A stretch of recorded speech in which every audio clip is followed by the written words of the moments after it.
Everyone, इस video में बात कर लेते हैं Sunflag iron and steel corporation की कोई एनालिसिस देख लेते हैं। चैनल को लाइक एंड सब्सक्राइब करना मत भूलिएगा। तो एज एन सनफ्लैग में आप देख रहे हो कि स्टॉक में एक अपसाइड मोमेंटम आज यहाँ काफी अच्छा देखने को मिला। ऑलमोस्ट 7 to 8% का मूव था, 5 मिलियन के अराउंड का वॉल्यूम रहा है। अपसर्ज काफी सही रहा। यहाँ पे अगर आप नोटिस करते हैं तो इस जोन से कंसिस्टेंटली एक रेजिस्टेंस देखने को मिल रही थी कुछ टाइम से, और इसी जोन का रिसेंटली ही ब्रेकआउट हुआ है इसी वीक में। यहाँ से जब से ब्रेकआउट हुआ है उसके बाद स्टॉक ऊपर गया, एक पुल बैक आया और फिर से रैली करने लगा। वेल, हालांकि डेली टीएफ पे देखें तो ओवरबॉट बहुत ज़्यादा है, तो अभी भाई बाय करने के लिए ज़्यादा आतुर मत होइएगा, क्योंकि ऊपर के लिए 300 बहुत बड़ा हर्डल है। उसके ऊपर जाने में स्टॉक अभी दिक्कत दिखाएगा, वहां से पुल बैक आएगा।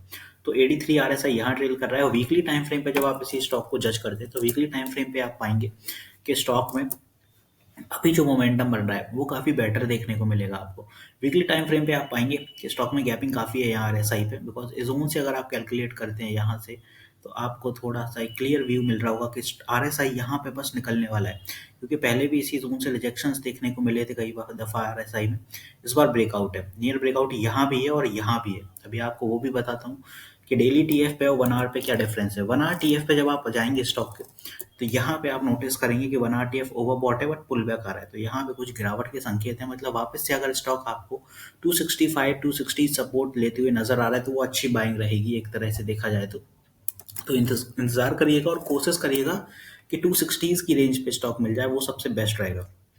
वजह इसलिए बिकॉज यहाँ पे स्टॉक आता है नियर ब्रेकआउट, तो या तो ब्रेकआउट दे भाई, इसके बाद ही बाय करो। But as it is 1 hour TF sorry daily TF यहाँ पे ऑलरेडी ओवरबॉट में है, तो ऊपर के लिए बड़ा हर्डल है 300 का साइकोलॉजिकल लेवल। तो साइकोलॉजिकल लेवल के 10 पॉइंट पहले सेलिंग आएगी, मतलब 290 के आसपास स्टॉक सेलिंग शुरू कर देगा। तो यहाँ कहीं से स्टॉक में फाइट शुरू होने लगेगी बायर सेलर्स की, तो ये होगा बड़ा हर्डल आपके लिए। अब मान लीजिए यहाँ से रिट्रेस आता है तो स्टॉक में स्ट्रॉन्ग सपोर्ट बनता है ये वाले जोन का, तो आपको बाय करना है यहाँ कहीं। अगर पुल बैक आ रहा है तो यहाँ से मेरे अनुमान है कि भाई ये जोन रहेगा एक पूरा बायर्स का जोन, जहाँ से स्टॉक सपोर्ट लेके बाउंस होगा। इसी बीच में अगर अपन वॉल्यूम प्रोफाइलिंग देखते हैं तो वॉल्यूम प्रोफाइलिंग अपन को 216 का एक बड़ा बुलिश मोमेंटम यहाँ से देखने को मिला था, जहाँ से स्टॉक सूटअप हुआ।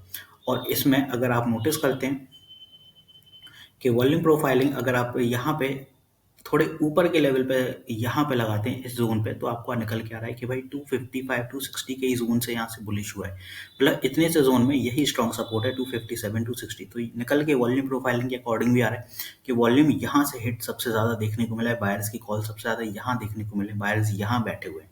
तो ये वो जोन बनता है जहाँ पे आपको नज़र रखना है, और यहीं से आपको बायर्स के लिए बाइंग करने के लिए फिर से आतुर रहना है, क्योंकि अगर ऊपर से सेलिंग आती है तो ये अपना रहेगा स्ट्रॉन्ग सपोर्ट और बाय जोन। ऊपर के लिए जो सेलर्स का जोन है वो 300 सबसे ज़्यादा हैवी रहेगा।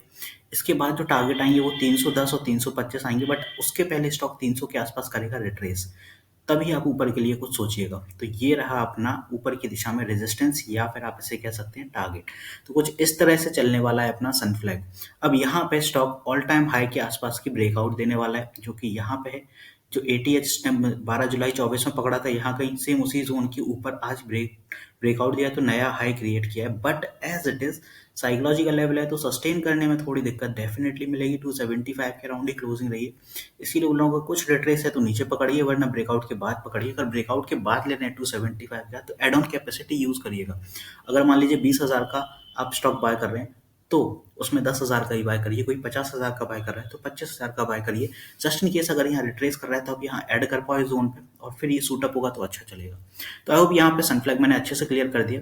रिजल्ट्स की बात करें तो सनफ्लैग के रिजल्ट ठीक हैं। सेल्स इस बार 866 CR की रही है सितंबर में।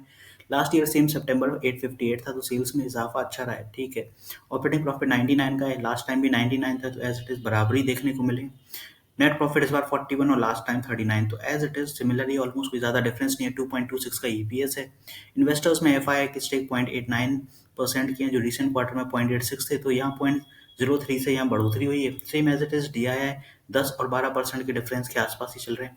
प्रमोटर्स की बात करें तो इंटैक्ट देखने को मिल रहा है 51.16 के आसपास से, और प्रमोटर्स में ज़्यादातर सनफ्लैग की ही होल्डिंग सबसे ज़्यादा देखने को मिल रही है, जिनके बोर्ड ऑफ डायरेक्टर्स है। तो आई होप सनफ्लैग बहुत अच्छे से क्लियर कर दिया है मैंने, मल्टीपल टाइम फ्रेम्स पे भी बता दिया। EMAs के अकॉर्डिंग देखें तो EMA यहाँ पे क्रॉस ओवर हो चुके हैं, बुलिश हुए बिकॉज स्टॉक, और EMA सस्टेन बहुत पहले हो चुके हैं, तो स्टॉक इसीलिए एक सूटअप रेंज पर है। तो मिलते हैं नेक्स्ट वीडियो में। This is me Shubham Yadav signing off.